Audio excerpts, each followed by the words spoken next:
Continuamos esta noche en Minuto 1, la realidad, contándote lo que otros no te cuentan y mostrándote lo que otros no te muestran, ¿eh? Bueno, ha comenzado ya la desconcentración de la marcha convocada por el oficialismo, por el gobierno, donde el principal reclamo de la marcha era Cristina presa.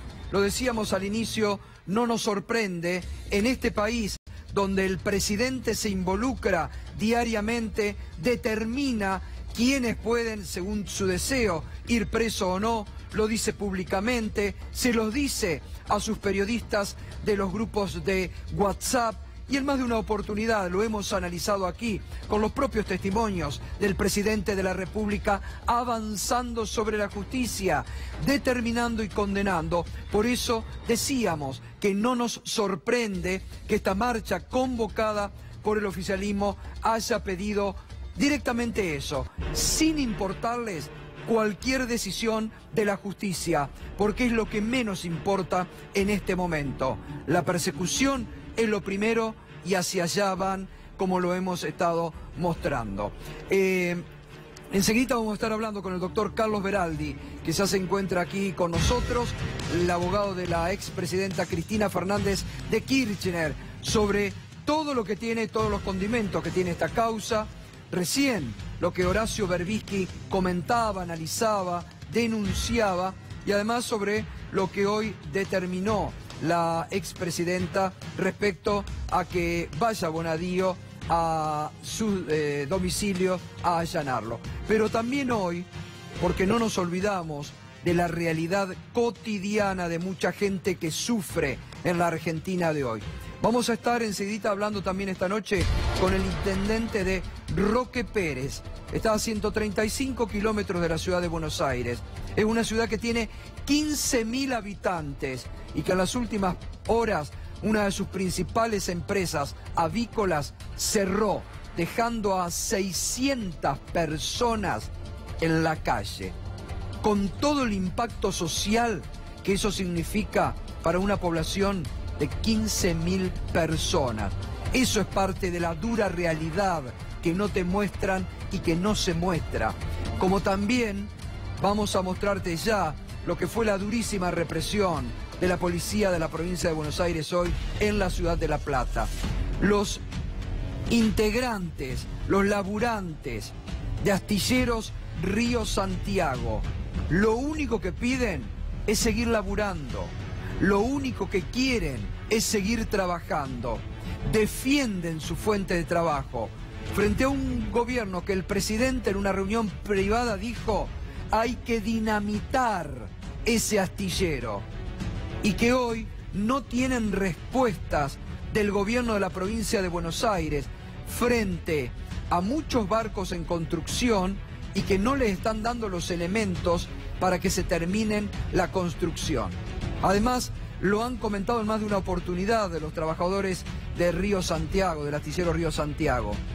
Las lanchas que el Ministerio de Seguridad les compró a Israel bien se podrían haber hecho en el astillero Río Santiago.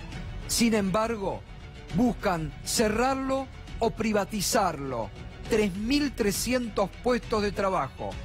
Toda la ciudad de Ensenada prácticamente vive de eso. Significa un costo social altísimo. Hoy fueron a reclamar, querían entregar un petitorio en la Casa de Gobierno de La Plata, nadie los atendió, nadie les abrió una puerta y la represión comenzó desde el interior por parte de la policía y después se produjo un desbande tremendo, tremendo, la persecución policial, atropellaron a un manifestante de la forma más cruel. Mire esta imagen que se viralizó de la forma más cruel, porque así reaccionan frente a los reclamos de los laburantes, a palo y balas de goma. Solo querían dialogar, solo querían entregar en defensa de su fuente de trabajo un petitorio. Nadie los recibió, solo las balas de goma y la represión de la policía de la provincia de Buenos Aires.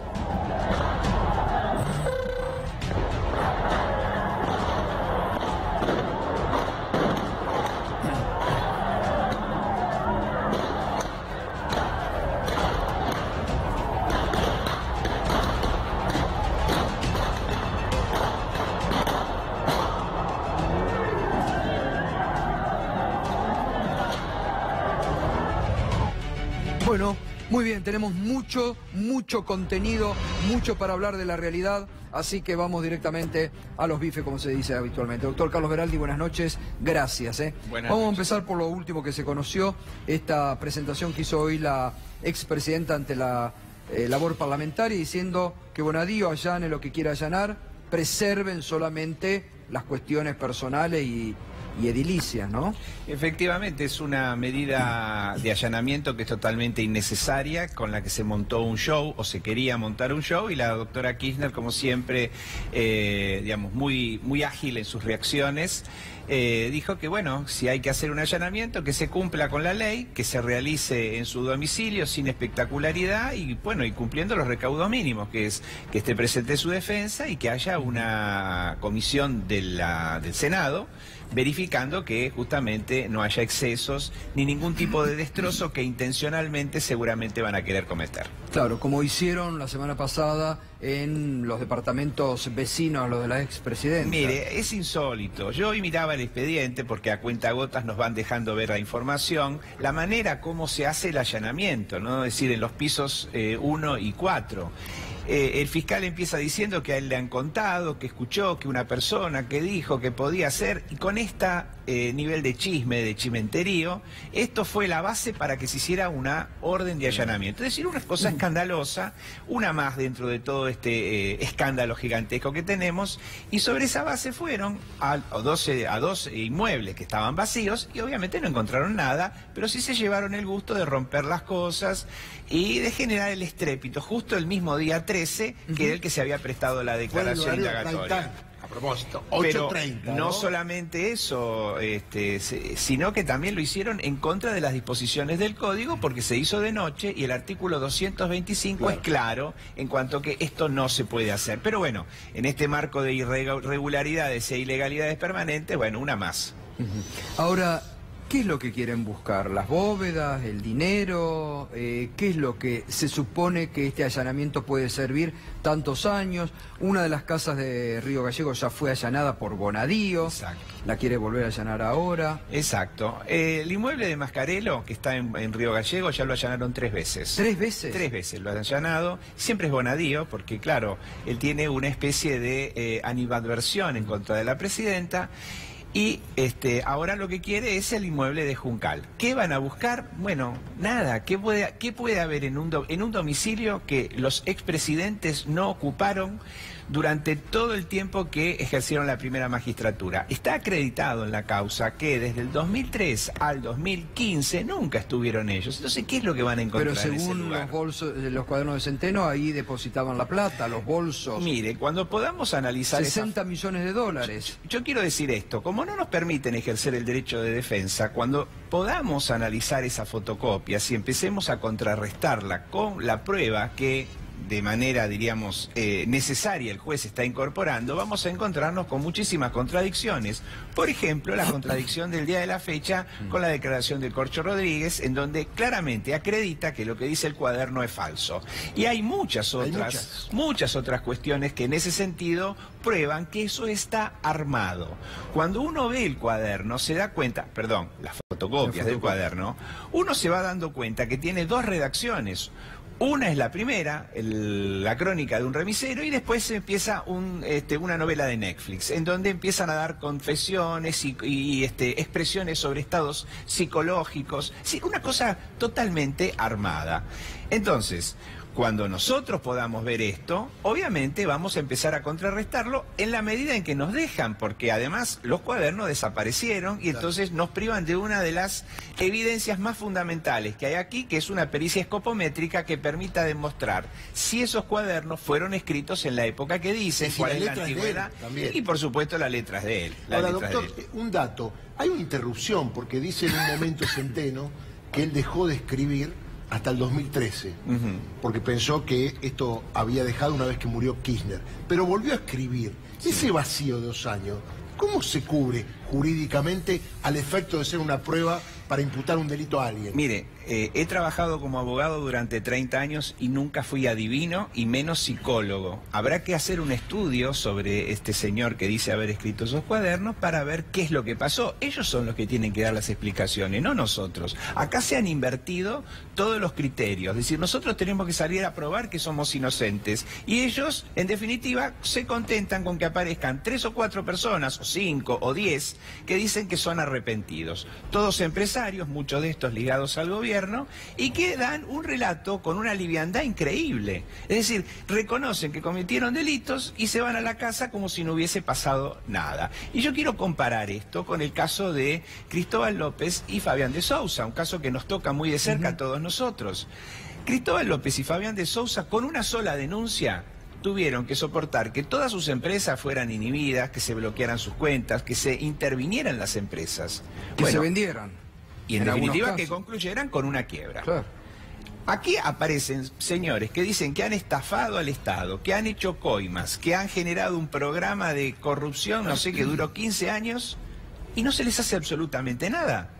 Ya tendría que estar la AFIP, tendría que estar el Banco Central, tendría que estar persona jurídica. Es decir, ¿cómo es que no pasa nada? Es decir, bueno, para Cristóbal López y para Fabián de Sousa, claro, las peores consecuencias. Estos señores que cometen delitos mucho más graves, a ellos no le pasa nada. Bueno, es decir, esa es la gran pregunta que yo he formulado en estos días acá. Digo, ¿cómo es posible que empresarios que admiten, supuestamente, primero eran aportes de campaña, después algunos arrepentidos dijeron que eran pagar coimas, ¿cómo es posible que los dejen en libertad y que no tengan ningún tipo hasta el momento de otra investigación paralela a lo que eso ocurre? Esa es la gran pregunta, ¿no? Bueno, por eso esto no es serio y lo que reclama el país, yo creo, es una investigación seria. Aquí nadie quiere ocultar ningún hecho de corrupción, acá hay que hacer una investigación como corresponde, en cada una de sus facetas, y no empieza en el 2003. Esto empieza como una fecha que creo que sería necesario tomar cuando se dictó la Ley de Ética Pública, que entró en vigencia en el año 1999 y fue una consecuencia de la reforma constitucional. A partir de ese momento, las acciones penales ya no prescriben. Es decir, tenemos la posibilidad de investigar todos los hechos de corrupción que habrían existido. Y digo que habrían existido porque rige el principio de inocencia para todos. Entonces, desde el año 1999 a la fecha, es necesario hacer una investigación como corresponde y lamentablemente, si hoy la justicia tiene este descrédito, habrá que buscar una instancia distinta y creo que el Congreso de la Nación podría ser una buena oportunidad. Ahora, doctor, propios y ajenos saben quién es el juez Claudio Bonadío. Sí. Todo el mundo sabe.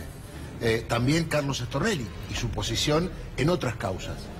¿No sería más aséptico, para el bien de todos, que esto se sortee y que sea otro juez federal, que hay muchos, que puedan investigar con más transparencia, con más asepsia y que ninguno tomaría, ya lo hemos certificado, ningún tipo de estas medidas de ir a apretar gente, de tenerla detenida, etcétera? Darío, le doy vuelta a la pregunta. Es decir, ¿algún otro juez se hubiese animado a hacer esto? No. Ninguno. Es decir, ¿quién iba a detener con unas fotocopias? Entonces, buscaron el juez, buscaron el fiscal, proclives y eficaces para hacer una maniobra que en términos políticos les está dando resultados. Pero bueno, los resultados aquí en la política son efímeros y creo que hay que reclamar, como lo ha hecho el expresidente y lo tenemos que reclamar todos los ciudadanos, una investigación seria en un ámbito imparcial. Y acá no lo tenemos. Ahora, yo no sé si lo alcanzó a escuchar Horacio Berbisky, pero Berbisky decía, hay una cadena. Porque acá, ¿cómo se entiende? Se lo voy a preguntar también a usted. Digo, una reunión del presidente de la Corte donde apoya y públicamente dicen apoyamos desde la Corte al juez Bonadío de su tarea.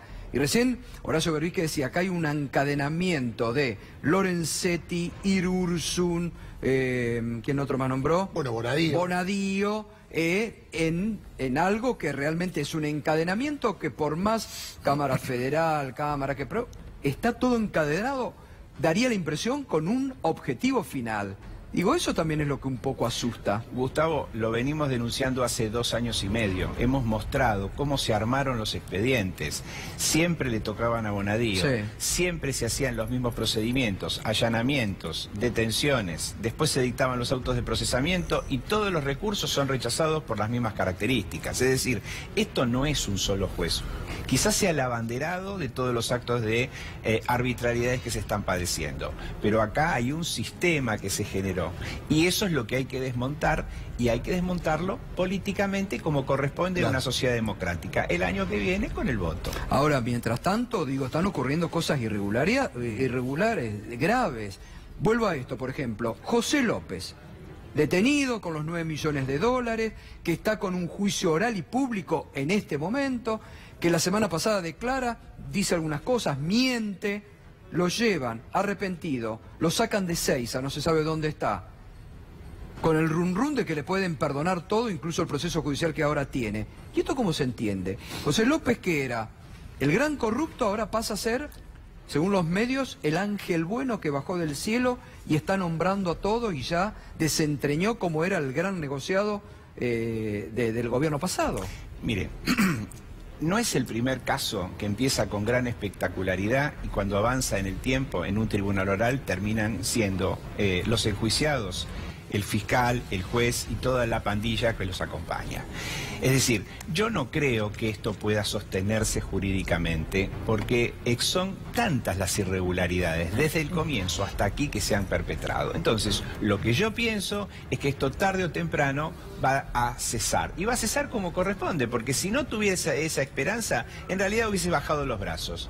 Pero hacemos todos los esfuerzos y hacemos todos los planteos para que en algún momento un tribunal, o nacional o internacional, termine poniendo lo que corresponde y haciendo justicia. No lo quiero meter en política, pero Calcaterra se presentó sorpresivamente, alguien le dijo que estaba mencionado y teóricamente él dijo en su momento que él aportó plata para la campaña, que en realidad no era lo que le estaban preguntando, porque la carátula era asociación ilícita, sí, coimas, etcétera. Y después dio una nota en un diario y dijo no, que en realidad también era para la obra pública. Digo, ¿podés irte a tu casa si estás imputado y te arrepentís de algo que no es lo que están imputando? ¿Me entiende la pregunta? Es que, por supuesto, este calificativo de arrepentidos es sui generis, pero en el caso de Calcaterra existe otra cosa peor. Esa primera declaración aparentemente se arregló en Olivos, en donde habría concurrido también el fiscal Stornelli. Este es un punto concreto que pedimos que se investigara. ¿Cuál fue la respuesta? Rechazo in limine. Claro. Hemos apelado. Ahora vamos a ir a la Cámara. ¿Qué va a decir la Cámara? Seguramente lo mismo. ¿Y cuando vayan a la Corte? Y la Corte, bueno, si le toca a Lorenzetti ya sabemos cuál es su opinión. Pero frente a esta situación, ¿cuál es la posición que tiene que adoptar un abogado que defiende los intereses, creo que en este caso de la justicia, y esto es lo que me ennoblece? Claro. Bueno, no vamos a bajar los brazos, vamos a continuar, y le insisto, dentro de la esfera nacional, y si no, iremos a la esfera Por ejemplo, las contradicciones entre los propios arrepentidos. Calcaterra dijo aportes de campaña, Wagner dice, no, era para salir beneficiados con el Club de la Obra Pública. De Goicoechea, en una semana, dijo aporte para campaña, después dijo, no, era un eufemismo, en realidad eran coimas. Y eso, digo, ¿se deja pasar así? Por ahora vale todo, como pasa habitualmente en ese juzgado, vale todo. Por eso dicen que no se aplica la ley. En otras épocas, cuando ocurrían estos desmanes, apelábamos y la Cámara lo corregía. Ahora ya no. Y además existe un Consejo de la Magistratura que cuando alguien plantea un pedido de juicio político, el Poder Ejecutivo, a través de sus representantes, lo rechaza en forma inmediata. Estamos, insisto, frente a una situación que institucionalmente es grave. Sí, eso es lo que preocupa. Y esto no es un problema. Yo sé que la gente que hoy marchó pide justicia, serán representantes de Cambiemos o no, pero en el planteo... Piden cárcel para la expresidenta. No, todos queremos justicia, desde una perspectiva o de otra, y todos los ciudadanos tienen que ser respetados. Por eso, cuando vayamos a las urnas, la gente va a votar y vamos a tener que enderezar esto. Y de ninguna manera vamos a hacer ningún tipo de revancha ni de sanción a nadie. Lo que tenemos que es encauzar el Poder Judicial, un servicio de administración de justicia como hemos tenido en el país. No es que nosotros nunca tuvimos, no es que este es un país tribal. Nosotros hemos tenido un servicio de administración de justicia. Desde el año 1983, con la recuperación de la democracia, tuvimos hitos muy importantes, como fue el juicio a las juntas militares, y muchos años de funcionamientos normales. Pero lamentablemente, bueno, las cosas se han ido de madre. Ahora, doctor, volvemos, digamos, un poco a lo que muchas veces hemos hablado acá en Darío y que hemos consultado a muchos abogados. ¿Ya no importa que los originales no hayan aparecido y que se esté manejando una causa con fotocopias? ¿Eso no importa? Mire, eso es una lesión al derecho de defensa, porque al no tener los originales, nosotros no podemos contrastar su autenticidad en cuanto a tiempo, modo y lugar. Pero si esos originales, en definitiva, hay unas fotocopias de esos originales y esas fotocopias reflejan hechos que se corroboran por otra prueba, bueno, entonces sí, habría una forma de reconstruir la verdad. Pero el problema, aplicando lo que se llama la regla de exclusión y del fruto del árbol venenoso, es que toda esta línea de investigación se origina en un hecho delictivo, con lo cual ya no es un problema si es fotocopia o si es el original. El hecho de que eso haya ido a la justicia de la manera como fue, vicia todo el contenido del procedimiento. Y ahora no hay un curso causal independiente. Y esta es una jurisprudencia no que se inició en la Argentina, sino que se inició en los Estados Unidos en el año 1929. Y se conoce justamente con ese nombre, Exclusionary Rule. Claro. Doctor, usted conoce a muchos empresarios, seguramente alguna vez los habrá tenido que defender. ¿Cuánto miedo tienen de quedar detenidos y cuánto pueden decir algo cercano a la verdad para irse a su casa? Bueno, otra vez, no puedo yo hablar en abstracto. Si a mí me hubiesen pedido un consejo, yo hubiese dicho en todo momento, hay que decir la verdad.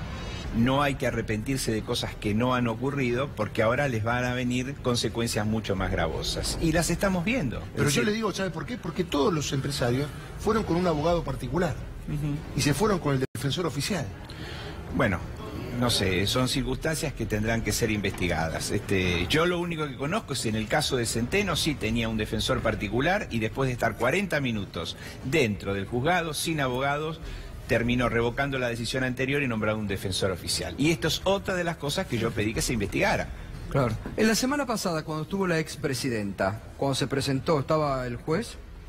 No, ni vino el juez. No estuvo el juez presente. presente. Ni vino, ya se perdió hasta ese respeto mínimo. Claro. Tuvimos que esperar en la mesa de entradas más de 30 minutos y disfrutan de todo este tipo de lo que ellos llaman humillaciones. ¿Estuvo el fiscal? El fiscal sí, vino. ¿Y le informaron, digamos, de qué se le acusa, pruebas, le presentaron? Sí, tienen un speech armado que es lo que se llama la intimación, en donde, bueno, hablan de una asociación ilícita, de características así muy generales, pero concretamente, ¿cuál es la conducta de ella? ¿Lo nombran a Néstor Kirchner en esa definición? Está nombrado como expresidente de la Nación. Está muerto, doctor. Pero bueno, también, miren, en algún momento se han cometido tantos errores que hasta lo han sobreseído, muerto. Con lo cual yo quiero ser muy equilibrado en mi juicio, porque yo no soy un político, yo soy técnico. Es decir, yo he visto que durante los años anteriores también se cometieron muchos errores en la justicia.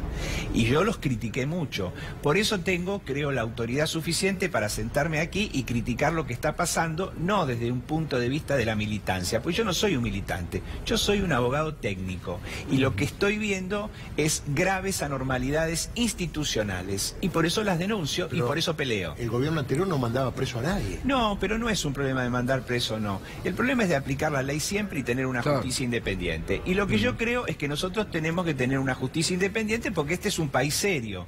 Y los países serios no pueden resignarse a tener jueces que hacen lo que el poder político quiere en cada momento. Esto es gravísimo y esto es peor que todo lo demás, peor que los cuadernos, peor que cualquier otra situación que se presente, porque ¿quién va a venir a invertir a un país que no tiene justicia? Es decir, yo estoy viendo desde afuera, estoy viendo que a los empresarios los meten presos, los meten en una celda y encima se ríen porque dicen que... Bueno, eso es lo que está pasando. Dicen que, claro, lo que está pasando a nivel exterior. Bueno. Acá, Mariano, ¿cómo está repercutiendo todo esto en la economía? Está muy mal, pero me parece que no es el principal problema esta historia de los cuadernos, sino que estructuralmente la economía argentina tiene severos problemas. Pero ayer, por ejemplo, la baja en los bancos, en Wall Street, 6%, ¿no está atado un poco a este tema de los cuadernos, a las empresas que financian obras públicas? Empieza a haber, digamos, como una cuestión de tomar bancos que iban a financiar proyectos y que ahora se alejan. A ver, lo que hacen es generar más nerviosismo en un contexto general muy negativo. Son disparadores, son chispazos. En otros momentos de la economía nacional, cuando la economía estaba sólida, por ejemplo en 2011, 2012, un escándalo de estas características no hubiese tenido este impacto. La situación actual es muy negativa y el gobierno nacional, como bien había dicho Berbisky en el bloque anterior, comete muchos errores con marchas y contramarchas. Y cuando lo hace en el mercado cambiario, con decisiones como no voy a intervenir más, después decir voy a bajar la tasa de interés, y ir y venir con todas esas decisiones y mostrarse débil frente al avance del mercado, perdiendo reservas, aumentando el tipo de cambio, teniendo que subir la tasa de interés en niveles increíbles. La tasa de inflación esperada por las consultoras, que nunca la pegan, pero que dicen que va a ser del 31%, seguramente va a estar en torno al 35%, la tasa de interés está en el 45%. Esto no ocurre en ninguna otra economía. Entonces, sí, les pega a los bancos este nerviosismo, pero también, si vos revisás lo que está ocurriendo en la economía argentina con los datos, los bancos están teniendo resultados de ganancias extraordinarios. En el segundo trimestre de este año, su ganancia fue de 40.000 millones de pesos. Es exactamente el doble que tuvieron en el mismo trimestre de 2017, con lo cual hay ganadores claramente. Roberto Bachmann, de la última vez que estuviste hace 10 días, que todas las consultoras indicaban, la verdad, la gente sigue preocupada en la economía, en el día a día, en el bolsillo, en las tarifas impagables. ¿Cambió esa percepción la causa de los cuadernos? ¿Ahora la gente está pidiendo por la causa de los cuadernos o no? No cambió en absoluto. ¿Qué tal? ¿Cómo estás? Buenas noches. ¿Qué tal, gato? No cambió en absoluto. Sigue siendo la economía la principal preocupación. Se suma notablemente, porque la economía tiene distintas aristas en las preocupaciones de la gente. Tiene la inflación, tiene el valor del dólar, hay asociación para la gente entre el valor del dólar y la inflación, y ahora se le suma la desocupación. El tema de la corrupción como cuestión estructural, ¿por qué no hace mella?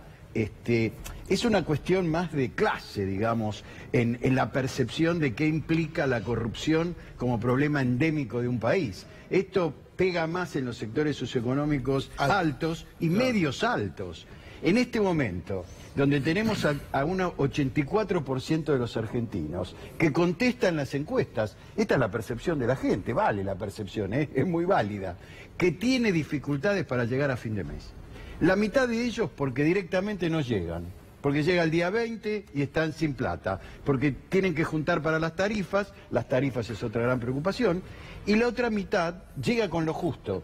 Y entonces cada vez que llegan las tarifas también empiezan a ponerse recesivos. ¿Qué implica esto de los cuadernos? Y bueno, puede ser interpretado de distintas maneras, por eso no toca la cuestión fundamental.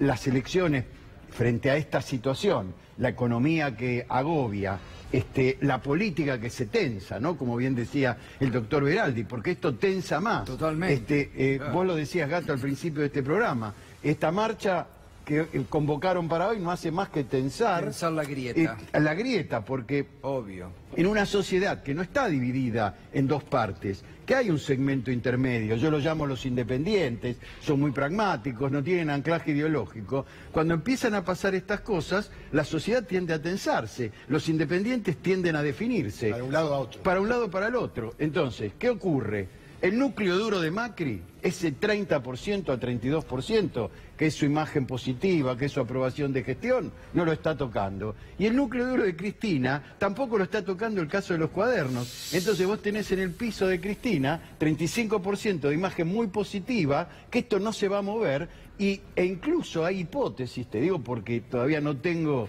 el último trabajo de campo terminado, pero en el Gran Buenos Aires se está subiendo la imagen de Cristina, como reacción, porque Hay un refrán que dice: lo que no te mata te fortalece, ¿no es cierto? Bueno, y la bueno, encuestadora la reacción es, en este caso, en la gente que en algún momento se pudo haber enojado con Cristina y que La ve prefirió, como una víctima. prefirió el cambio. La encuestadora Poliarquía hoy le dio Bueno, 7 hoy le puntos da. arriba. Bueno, por eso te digo, hay que tener cuidado con esto. Claro. Yo no tengo el dato cerrado, pero la tendencia puede llegar a ser sorpresiva.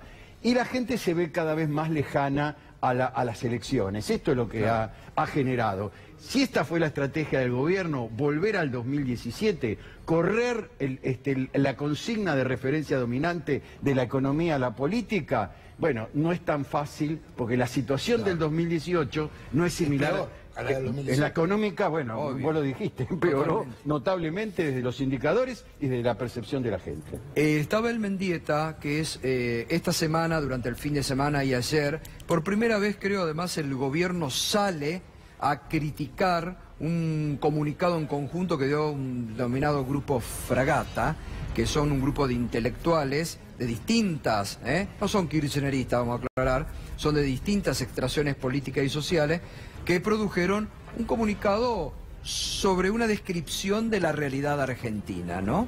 Buenas noches, ¿Cómo ¿qué te tal, va? Gato? Bien, gracias por la invitación. Sí, salimos a través del Grupo Fragata con un documento, es el segundo que presentamos.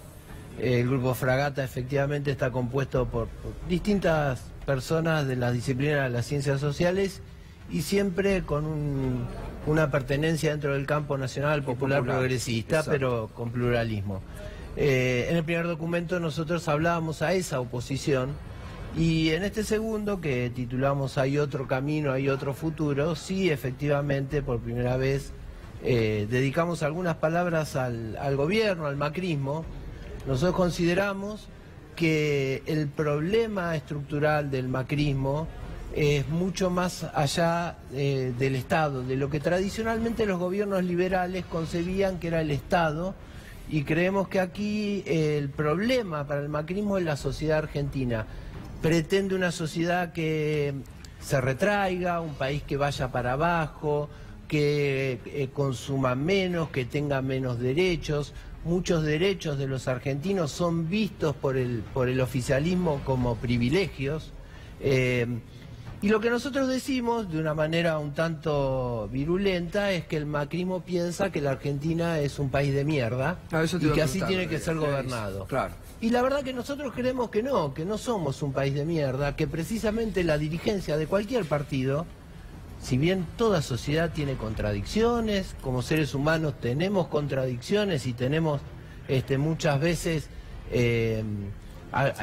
idas y vueltas, Sí. precisamente está en la dirigencia sacar lo mejor de cada uno de nosotros, y en este caso el macrismo precisamente está gobernando en el sentido contrario. Fíjense que habitualmente hablan de sacrificio, que debemos sacrificarnos, que los argentinos tenemos que pasar por etapas de sacrificio para en algún momento estar bien. La verdad es que ese sacrificio solo se le pide a los sectores populares y a las clases medias, no a los ricos. Y es muy diferente el sacrificio del esfuerzo. El pueblo argentino, en líneas generales, es un pueblo trabajador, esforzado, que sabe ir hacia el futuro con ese esfuerzo. El sacrificio es otra cosa. Por supuesto que hay un gran deber también de la oposición en este sentido. Esto que charlaba recién Ticto, de cómo los núcleos duros se consolidan, la verdad que es un tanto peligroso porque el país tiene dificultades tan enormes, económicas, sociales, Ahora, culturales. esto, Abel, me interesa mucho el concepto porque directamente van al grano, ¿no? Sin eufemismo, como yo creo que hay que hablar hoy por hoy y que compartimos acá con Tito Bachmann la preocupación, lo decía también Horacio recién, de la falta de proyecto alternativo sólido y fuerte hoy que supere todo lo que decía el doctor Beraldi, que nos desespera, pero si no hay un proyecto político alternativo fuerte, ¿dónde vamos a parar? Entonces esta concepción, ¿no?, de país de mierda, ¿vos creés que está metida, está imbuida en el pensamiento del macrismo, como decir, bueno, miren, esto No tengo duda. venimos nosotros a hacer ahora una refundación de la Argentina No tengo dudas, como nosotros la pensamos? No tengo ninguna duda de que... ¿Pero está el asociada al populismo del pasado, ese país de mierda? Bueno, muchas veces hablan de 70 años de errores, de 35 años de equivocaciones. Uno tiene que ponerse a sacar cuentas, a ver de qué están hablando, de la democracia, de qué están hablando, de la incorporación de los trabajadores como sujeto político. No hay duda de que el gobierno tiene una profunda concepción ideológica en este sentido, que pretende ya ni siquiera, uno podría decir, un esquema conservador, sino reaccionario, de volver a ciertas jerarquías que la Argentina moderna dejó atrás. La Argentina moderna, y estoy hablando de 1930 para acá, con el irigoyenismo primero, con el peronismo luego, es incorporación de derechos, es incorporación de sujetos políticos. Hoy mismo estamos asistiendo con una sociedad que se politiza en numerosos campos. El movimiento de las mujeres es el ejemplo de hoy. Claro. Entonces, volver a las jerarquías donde los ricos mandan y todos los demás, clase media y pobres, tenemos que acatar, y nos parece claramente... Esto vuelve al 43, esto vuelve al fin de la década infame. O sea, y se relaciona de alguna manera con lo que fue la derecha, la clásica derecha argentina del año 30, hoy con otro formato, con otro lenguaje, por ahí sin levita y sin corbata. Insisto Bueno, con algo. decía Félix Crow, para referirse al tema de los arrepentidos, los que quedan en un calabozo y los que salen en libertad porque cantan, entre la ESMA y lo que pasa ahora hay una cuestión de grado nada más. Sí, yo sería de todas formas muy cuidadoso porque el genocidio de Estado no tiene par. Entonces, es como cuando habla uno de lo que pasó en los campos de exterminio con los judíos. Es decir, son cosas que son tan extraordinarias, son cosas tan aberrantes que no las podemos comparar con nada. Hoy estamos viviendo una cesación de derechos, pero no es aquella dictadura ni aquel genocidio. Pero complementando lo que recién decía aquí el doctor Abel, yo creo que esto lo tenemos que ver en términos regionales. Es decir, esta idea de un antiperonismo, peronismo, en realidad es una visión local, pero nosotros estamos viendo que en otros países de Latinoamérica de manera simultánea se está dando lo mismo. Es decir, perseguir expresidentes, perseguir partidos populistas. Es decir, aquí lo que hay es un plan más amplio. Es decir, ya estamos fuera de la cuestión doméstica. Acá es una cuestión regional y hay que verlo con una visión geopolítica. Por eso es muy importante además que acompañemos los movimientos populares de los otros países, reflotemos los proyectos de integración regional, que creo que esa va a ser la salida, porque nosotros solos no vamos a poder. Ahora, lo nuevo es el tema de la utilización del Poder Judicial para esa persecución. Yo nunca vi en democracia que se utilizara el Poder Judicial como se lo hizo. Sí se utilizó en otras épocas, bueno, porque no eran jueces, sino estaban puestos por un decreto del Poder Ejecutivo. Pero esto mismo lo estamos viendo en Brasil. Es decir, a Temer... Y ahora en Ecuador. O en Ecuador. A Temer hay un video donde está cobrando o está prácticamente confesando una cosa y sigue siendo presidente. Claro. Y a Dilma Rousseff la sacan a través de un procedimiento vergonzoso por una infracción que era simplemente usar una partida presupuestaria con un fin distinto. Claro. Es decir, este es el problema que nosotros vemos a nivel regional. Y es el que tenemos que atender. Sí, está muy claro. Bueno, nosotros estamos hablando de toda esta realidad y acá tenemos... Sí. Muy breve. Sí, breve. Quisiera decir algo que me parece también muy importante, que es tener claro que hay otro camino, que hay una posibilidad de construir un país diferente, porque también nos invitan a la resignación, a abandonar, a quebrar anímicamente. Entonces, y retomo solamente lo que decía Tito recién con respecto a esta cosa de que se consolidan los núcleos duros. Es tan difícil la situación de nuestro país, los ciclos permanentes cada vez más cortos, que necesitamos construir mayorías muy amplias, para revertir algunas de las cuestiones que están pasando. Total.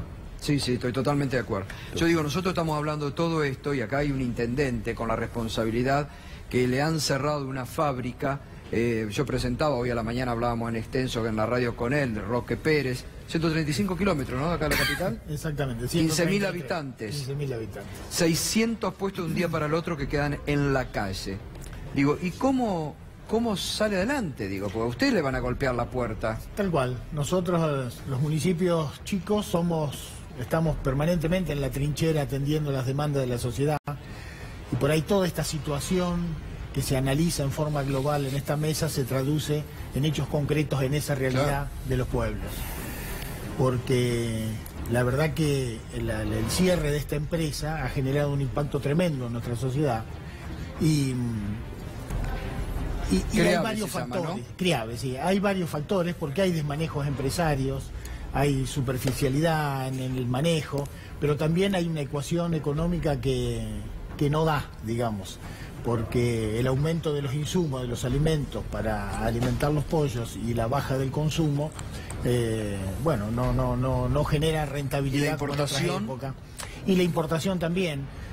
Y a su vez esto tiende a que el mercado vaya quedando en menos manos. Digamos, hay empresas más grandes que empiezan a manejar el mercado de los pollos y las más chicas empiezan a cerrar. Y bueno, y la gente en la calle.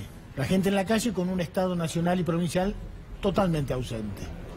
El Estado Nacional ausente. Ausente. Seguramente si esto se encarrila desde el punto de vista jurídico con el juez de la quiebra y la sindicatura, es posible que para algún adjudicatario haya alguna ayuda, algún subsidio de desempleo extendido, lo que fuera. Pero hoy por hoy, la única Estado presente es la municipalidad. Claro.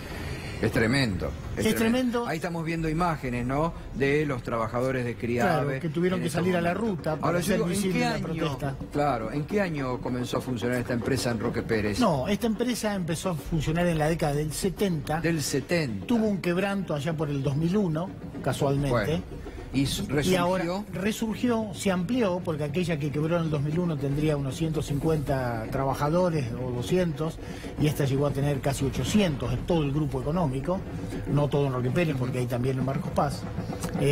Quiere decir que hay algo de la macroeconomía que incide. Claro, pero digo, ¿cuándo resurgió? ¿En qué año ocupó pleno empleo? Bueno, empezó a resurgir allá por el 2008, 2009, 2010. Y tuvo pleno empleo hasta pleno el 2015. y digamos, el pueblo vivió pleno empleo en la ciudad, buenos ingresos, una calidad de vida muy buena. Roque Pérez es una calidad de vida muy buena porque tenemos una buena integración social. Hay que tener en cuenta que nosotros tenemos solo hospital público, claro, solo escuela pública, y entonces nos encontramos todos en todos lados. Hay es decir, esa división que se genera en otros espacios en Roque Pérez no existe. Una gran ¿no? familia son ustedes. Claro, y bueno, esto todos afecta sufren, tremendamente. Todos sufren. Y a la municipalidad le afecta muchísimo, porque tenemos que asistir desde con alimentos a los trabajadores y a la familia. Ahora se están llegando 2 o 3 facturas de luz sin pagar y de gas sin pagar, y la gente se presenta, gente trabajadora, acostumbrada a trabajar todos los días desde hace muchos años, a mendigar que le ayuden a pagar la luz, a no poder pagar el alquiler, a que eso genere un desempleo por goteo en otros sectores de la ciudad, porque tampoco los comercios pueden sostenerse. Bueno, un tema muy complicado que nos han dejado medio solos. Y enfrentando esta situación que probablemente ahora empiece a trabajar con muchos menos trabajadores, algunas empresas que se han hecho cargo, que están por hacer cargo, pero estamos pasando una situación muy difícil en un lugar que era muy rico en el sentido de calidad de vida, de buena educación, de buena salud, de buenos ingresos, de pleno empleo, porque ahí trabajaban hasta los changarines, digamos, hasta los trabajadores menos calificados también accedían a algún trabajo. Yo lo veo que lo tengo acá cerca, emocionarse cuando está hablando. Sí, porque es así, porque la verdad que nosotros, mire, yo soy intendente interino, porque el intendente está con licencia médica, y no es casual esa licencia médica. Es decir, tuvo que ponerle unos estén hace un tiempo atrás por este tema y ahora está con problemas graves de salud y hace 4 meses que no puede estar en su lugar y estoy yo en ese lugar. Digamos, somos un equipo en una ciudad que hacemos un culto del trabajo claro, y de la justicia social, porque nosotros somos custodios de la doctrina de General Perón, porque Perón nació en Roque Pérez. Entonces tenemos una doble obligación, digamos, de comportarnos, de intentar reproducir la doctrina en nuestro pueblo. Gracias por venir, ¿eh? No, por favor. Y sobre todo por mostrar esta sensibilidad.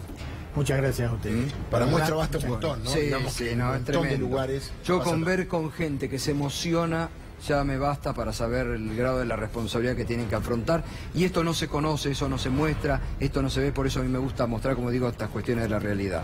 Y para terminar esto, que realmente les agradezco a todos porque ha sido un programa fantástico con toda la realidad, quiero volver a poner, porque está acá, y gracias por la paciencia, Mabel Zurita, es la esposa de Rubén, el portero que que murió por la falla de gas, una tragedia que se hubiera podido evitar. Y fíjese, esto que hablábamos, que recién hablaba Roberto también, ¿no?